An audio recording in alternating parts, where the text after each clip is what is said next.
पूर्व मंत्री स्वामी प्रसाद मौर्य और उनकी बेटी संघमित्रा मौर्य को फरार घोषित किया गया है। आपको बता दें कि धारा 82 के तहत ये कार्रवाई की गई है। लगातार कोर्ट में हाजिर होने के लिए उनको सम्मन मिल रहे थे, लेकिन वो हाजिर नहीं हुए। इसको लेकर के एमपी एमएलए कोर्ट ने नाराजगी जताई और धारा 82 के तहत कार्रवाई करते हुए उनको फरार घोषित किया गया है। यानी कि अब पुलिस उनकी तलाश में लगी हुई है। सबसे महत्वपूर्ण बात यह है कि जिस तरीके से स्वामी प्रसाद मौर्य लगातार विवादों में रहे हैं अपने बयानों को लेकर, संघमित्रा मौर्य जो उनकी बेटी हैं, जो बदायूं से सांसद भी रह चुकी हैं, इस बार भारतीय जनता पार्टी ने उनको टिकट नहीं दिया और अब वो कहीं ना कहीं मुश्किलों में घिरते हुए नजर आ रहे हैं, दोनों पिता और बेटी। क्योंकि जिस तरीके से एमपी एमएलए कोर्ट ने इस पूरे मामले में पूरा सख्त रुख दिखाया है, उसके बाद अब उनकी मुश्किलें यहाँ पर काफ़ी बढ़ गई हैं। आपको बता दें कि बिना तलाक लिए धोखाधड़ी करके दूसरी शादी करने की आरोपी संघमित्रा मौर्य और वादी के साथ मारपीट, गाली गलौज और जान माल की धमकी व साजिश रचने के आरोपी स्वामी प्रसाद मौर्य, नीरज तिवारी, सूर्य प्रकाश शुक्ला, ऋतिक सिंह के कोर्ट में हाजिर न होने पर कोर्ट ने सभी आरोपियों को फरार घोषित किया है। ये यहाँ पर हम जो बाकी नाम है वो भी आपको बता रहे थे और ये पूरा मामला इसीलिए है क्योंकि एमपी एमएलए कोर्ट के विशेष जो एसीजेएम आलोक वर्मा ने मामले की अगली सुनवाई के लिए फिलहाल 27 अगस्त की तारीख तय की है। लेकिन सबसे बड़ी बात यहाँ पर यह है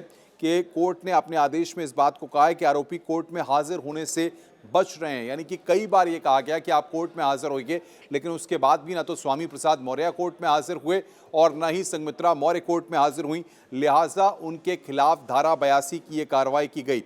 परिवाद में ये आरोप है कि परिवादी दीपक कुमार और संघमित्रा साल 2016 में लिव इन रिलेशनशिप में रह रहे थे। संघमित्रा और उसके पिता स्वामी प्रसाद मौर्य ने परिवादी को बताया कि संघमित्रा की पूर्व शादी से तलाक हो गया है।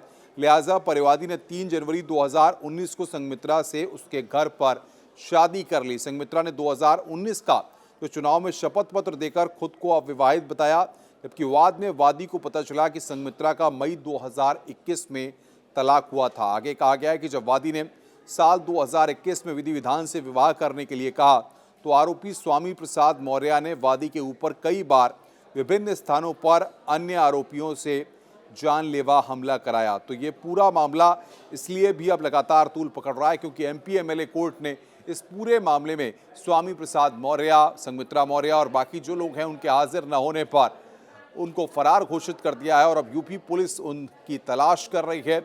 यानी कि आने वाले वक्त में संघमित्रा मौर्य और साथ ही साथ स्वामी प्रसाद मौर्य की मुश्किलें बढ़ने जा रही हैं।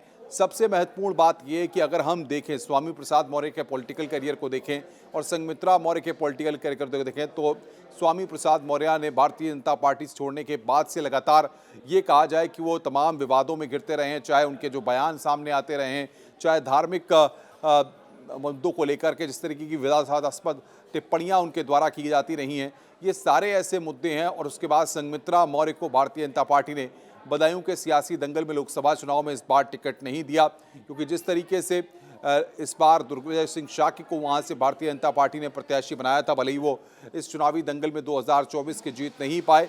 लेकिन सबसे बड़ी बात यह है कि संघमित्रा मौर्य और स्वामी प्रसाद मौर्य दोनों के लिए अब आने वाले दिन जो है वो कठिनाई भरे हो सकते हैं क्योंकि जिस तरीके से इस मामले में एमपी एमएलए कोर्ट ने हाजिर न होने पर धारा 82 के तहत कार्रवाई की है और अब उन दोनों को ही फरार घोषित किया गया है। जो बाकी और कुछ लोगों के नाम भी उसमें हैं, उनके खिलाफ भी ये कार्रवाई की गई है। यानी आने वाले वक्त में यूपी पुलिस अब उनकी तलाश कर रही है। फरार घोषित होने के बाद अब देखना ये होगा कि स्वामी प्रसाद मौर्य और संघमित्रा मौर्य के पास आगे एमपी एमएलए कोर्ट ने ये जो आदेश दिया है, इसके बाद अब वो अदालती लड़ाई में और कहां पर जाके क्या उनको वहां से कहीं कुछ राहत मिल सकती है या फिर यूपी पुलिस की गिरफ्त में स्वामी प्रसाद मौर्य और संघमित्रा मौर्य होंगे आने वाले वक्त में, या फिर किसी और कोर्ट से, हायर कोर्ट से उनको इस मामले में कोई राहत मिल सकती है। ये आगे आने वाले वक्त में देखना होगा।